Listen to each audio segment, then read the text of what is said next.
আসসালামাইকুম প্রিয় দর্শক। এই কর্নারের পাল্লা আরেক রকমভাবে মানানো যায়, সেটা হলো এই পাল্লাটা এই পর্যন্ত আছে, এই পাল্লাটা আরও 3 ইঞ্চি বাড়িয়ে নিলাম, এই পাল্লাটাকে আরও 3 ইঞ্চি বাড়িয়ে নিলাম, তাহলে 3 ইঞ্চি ভিতরে ঢুকে গেল। ওই 3 ইঞ্চি জায়গাতে আমার কী হবে, এই পাল্লাটা ঝোলানোর জায়গা পাবো।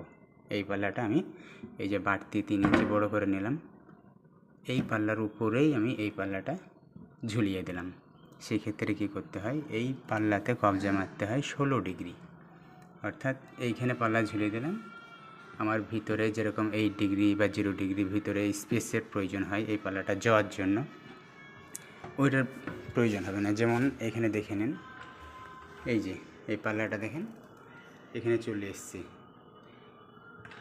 300 এই পাল্লাটা এদিকে চেপে আসছে, ঠিক আছে। 0 ডিগ্রি হলে এই পাল্লাটা আরও এতটা চেপে আসতো, ঠিক আছে, আরও চেপে আসতো, মানে 0 ডিগ্রি মানে 15 ইঞ্চি প্লেটটাকে সম্পূর্ণ কভার করে নিত। আর 8 ডিগ্রি মানে তার হাফ আগিয়ে এসছে, 16 ডিগ্রি মানে আরও আগে যাবে, ঠিক আছে। অর্থাৎ 16 ডিগ্রি কবজা দিলে এখানে ফ্রেশ ঝুলিয়ে দিলে এখানেই স্পেসের প্রয়োজন নেই, মানে ওর এক্সট্রা জায়গার প্রয়োজন নেই, এখানে ঝুলিয়ে দেবেন এখানেই ঝুলে যাবে।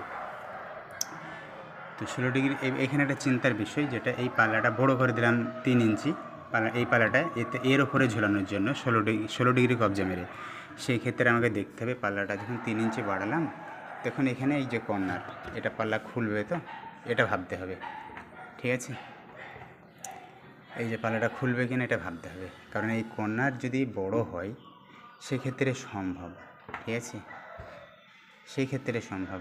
এই কর্নারটা যদি বড় হয় সেক্ষেত্রে সম্ভব, কিন্তু এই কর্নার যদি ছোট হয়, যদি না খুলে, এটা দেখতে হবে আপনাকে। এটা যদি 3 ইঞ্চি বাড়ি দিই তাহলে কিন্তু এখানে আমার আটকে যাবে, সেই জন্য এটা 90 ইঞ্চি মারা হয়েছে।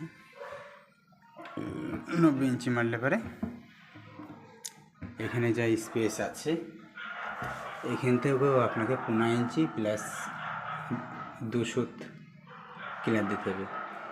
1 ইঞ্চি কিলার দিলে যথেষ্ট, 1 ইঞ্চি, কারণ 1 ইঞ্চি কিলার মানে এই যে 15 ইঞ্চিটা দেখছেন, 15 ইঞ্চিটা এইভাবে যাচ্ছে, প্লাস এই যে 6 mm গুরু আছে, এই যে গুরুটা আছে 1 সুত গুরু আছে,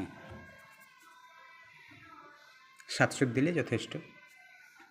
এই যে দেখছেন এই গুরুটা সেম হয়ে গেলে অসুবিধা নেই, খুব বেশি হলে অসুবিধা আছে, অবশ্যই ঠেকে যাবে, এটা খুলবে না তখন। তবে এখানে সাধারণত এখানে 6 mm আছে, 6 mm-এরই প্রয়োজন অ্যাকচুয়ালি। এই যে দেখছেন বরাবর ক্লিয়ার।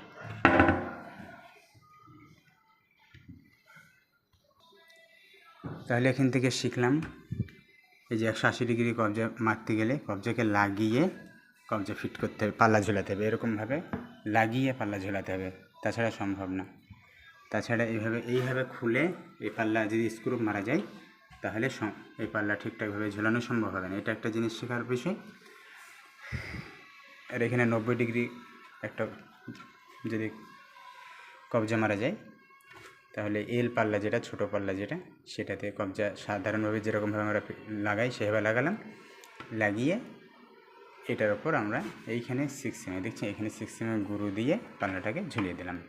এই যে দেখছেন এখানে 6 mm গুরুটা, এটা শার্ট করে এই যে 6 mm গুরু আছে, এই 6 mm গ্যাপ দিয়ে পাল্লাটাকে ঝুলিয়ে দিলাম। এবং এখানে একটা চিন্তার বিষয়, এই পাল্লাটা যেখানে গিয়ে লাগবে, এই যে এইভাবে গিয়ে লাগবে, এই দেখেন পাল্লাটা যেখানে ঢুকবে এখানে মোটামুটি 100 তো ঢুকবে, ঠিক আছে। এই কর্নারে আপনার এই পাল্লা ঝুলানোর পর এখানে 1 সুত মতো ঢুকবে, 1 সুত মতো ঢুকিয়ে এই পাল্লাটাকে আমাকে সেইভাবে বুঝে মানাতে হবে। আর 180 ডিগ্রির ক্ষেত্রে এ কিন্তু 0 ডিগ্রি কবজার মতো একটা 15 ইঞ্চি প্লাইকে কভার করবে, এটা মাথায় রাখতে হবে। একটা জিনিস শিখলাম, এটা এই পাল্লাটা যদি আমি 3 ইঞ্চি বাড়িয়ে দিই, এদিকে 3 ইঞ্চি আরও বড়ো করে রাখলাম, 3 ইঞ্চি এই পাল্লাটাকে আরও বড়ো করে রাখলাম, দিয়ে এই পাল্লাটা এর ওপরেই ঝুলিয়ে দিলাম, ঠিক আছে। 16 ডিগ্রি কবজা মারতে হবে সেক্ষেত্রে। তো সেক্ষেত্রে এটা চিন্তা করতে হবে যে পাল্লাটা তখন খুলবে কিনা, 3 ইঞ্চি এটা বাড়িয়ে দিলে খুলবে কিনা, এই কর্নারে আটকে যাবে কিনা। এই যে যেমন এটা আটকে গিয়েছিল, অবশ্যই এটা আটকে যেতে বলে এরকম করা হয়েছে। এই হলো মোটামুটি জানার বিষয়।